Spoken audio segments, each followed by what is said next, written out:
As I understand it, Trump just told them ignore what the parliamentarians said. So what you were talking about, among many, many other things, in terms of this absolutely horrific piece of legislation, is Republicans right now are doing away with the filibuster, which historically has given the minority some power in legislative debate. But what we are looking at right now, and I want everybody to know it, is maybe the largest transfer of wealth from low income and working people to the top 1%. Terrorists, your game is through, 'cause now you have to answer to America. So lick my blood and suck on my balls, America. What you gonna do when we come for you? Hey, what is going on, everybody? Welcome back to the channel. I appreciate you guys stopping by. And before we get into it, just make sure to hit that like, hit that share, hit the subscribe, smash the notification for me. It's the free way to help get this channel to grow as big as possible. So, like we said before, and we say it all the time, Trump keeps winning and winning and winning. And when is he going to stop winning? Now we got it that the big, beautiful bill, our big, beautiful bill, it's beautiful, is finally getting ready to pass through Senate. So hopefully we can get everything going, get everything where it needs to be, so we could start getting this country back on track.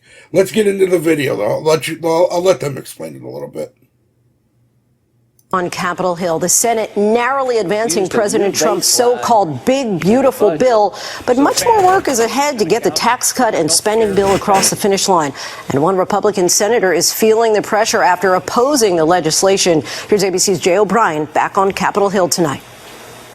Tonight, on the eve of a marathon series of votes on President Trump's so-called big, beautiful bill, a stunning twist. One of the bill's most outspoken GOP opponents drawing Trump's ire and announcing he will not run for re-election. Senator Thom Tillis, one of two Republicans who voted against advancing Trump's signature bill last night, writing his decision not to seek a third term is not a hard choice.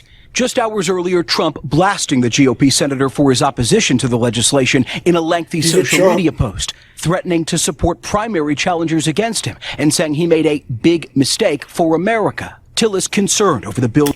He's made a large mistake.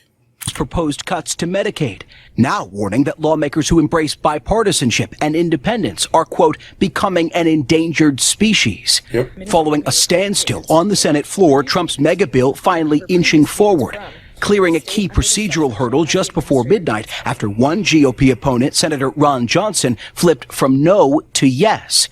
3211 of the National Nuclear Security Administration Act. Democrats lacking the numbers to block Trump's agenda, delaying the final vote in the Senate by forcing a reading of the entire The Republicans that block his stuff from getting through are nothing but rhinos. They're not really Republicans. They're not shit. They're nothing. They're literally nothing. 1,000-page bill all night long. It took more than 15 hours. Once adamant he wants the bill passed by July 4th, Trump now acknowledging that may not be possible. I don't know. I mean, I can't tell you that if we're 2 days late or 5 days late, everybody says, oh, he had a tremendous failure. Whatever it is, as long as we have it. Right. It's very important. The centerpiece. It's very important as long as it goes through. To the president's legislative agenda, the bill includes roughly $4 trillion in tax cuts and fulfills some key campaign promises like no taxes on tips and overtime. Republicans trying to cover the cost with cuts to How is that for the upper class? It's literally for the middle class, the working class, the people like you and me. This isn't for the rich. If he was doing things for the rich, he wouldn't give Medicaid tax cuts. He would allow Medicaid to keep making their money. Right? Right. Because the people that are in charge of Medicaid are probably billionaires. Right? Right. So where is this that he gives tax cuts to the rich? He's literally taking money away from the rich that they're stealing from us. Are you serious? And most of the stuff for the tax cuts with Medicaid and stuff are all for no Medicaid for illegal immigrants, and people that are able-bodied have to work at least, what, I think it's 40 hours a month? Come on, man. That ain't nothing. That's nothing. Programs like Medicaid, leading to an estimated 11.8 million Americans potentially losing their health coverage over the next decade. and by slashing Biden-era clean energy incentives like solar panel tax credits, vital to small businesses like Micah Gold Markell's in Philadelphia. Some of his employees voted for Trump, he says. And I'm concerned that we would have to have the size of our company. We're talking about 30 jobs. We're talking about 30 jobs. That's right. I mean, it hurts to say that. Billionaire Elon Musk, meanwhile, once again bashing the bill, concerned about nonpartisan estimates that it would add. Elon's just mad that he's not getting his electric mandates and stuff. Be quiet, dude. More than $3 trillion to the national debt, and calling cuts to wind and solar initiatives, quote, utterly insane and destructive. Elon's not the word that you have to take on. It's funny though that we already knew Bernie Sanders was going to come out of the woodwork and bash Trump any possible way.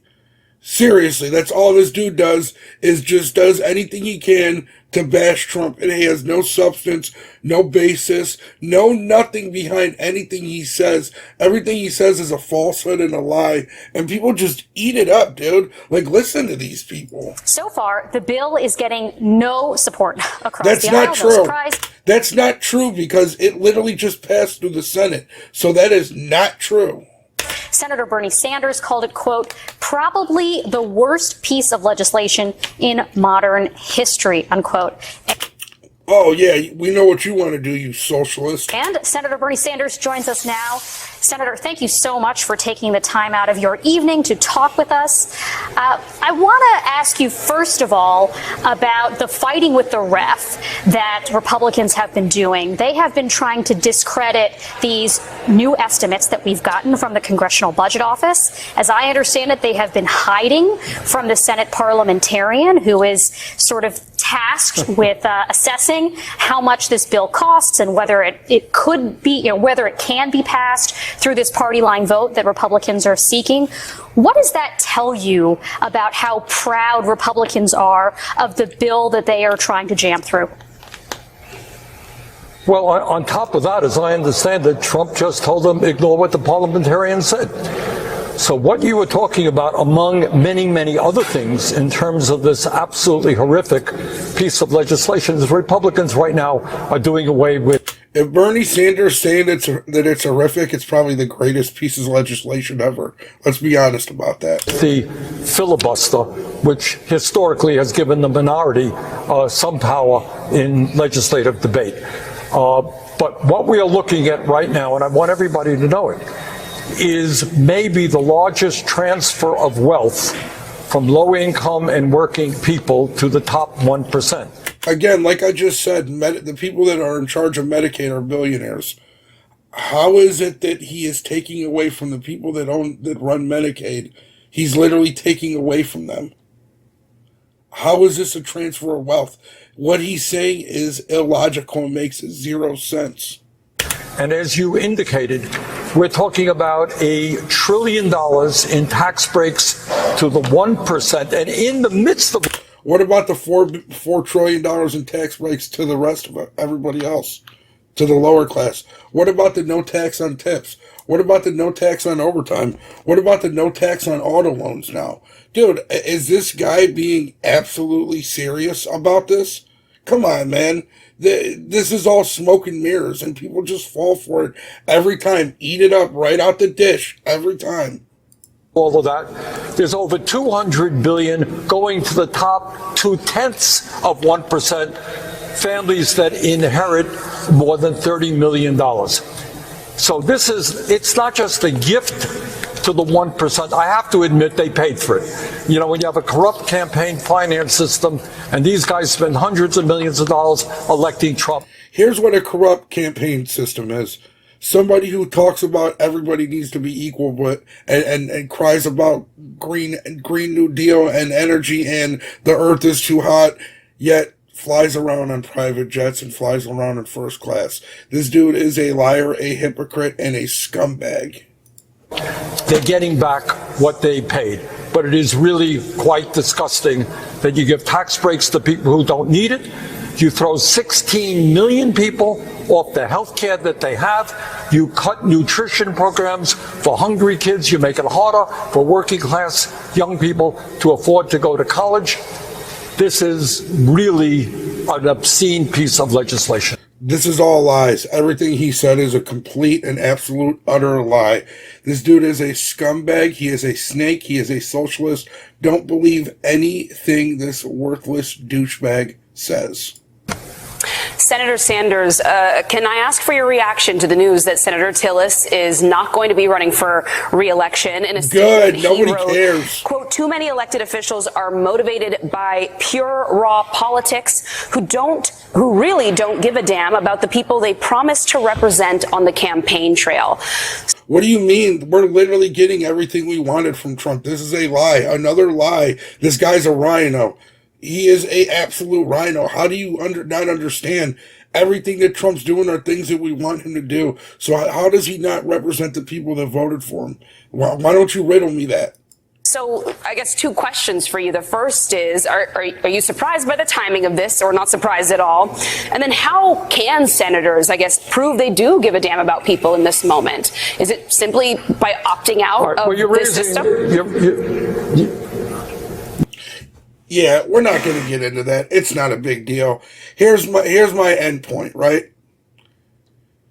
Rhinos and Democrats are one and the same, right? They are literally locked at the hip like this. They are no different. Actually, I trust a Democrat over a rhino because at least the rhino or the Democrat is open and honest about who he is and who him is. Whereas the rhino, they act like they're on your side, but they literally fall for everything on the other side every single time.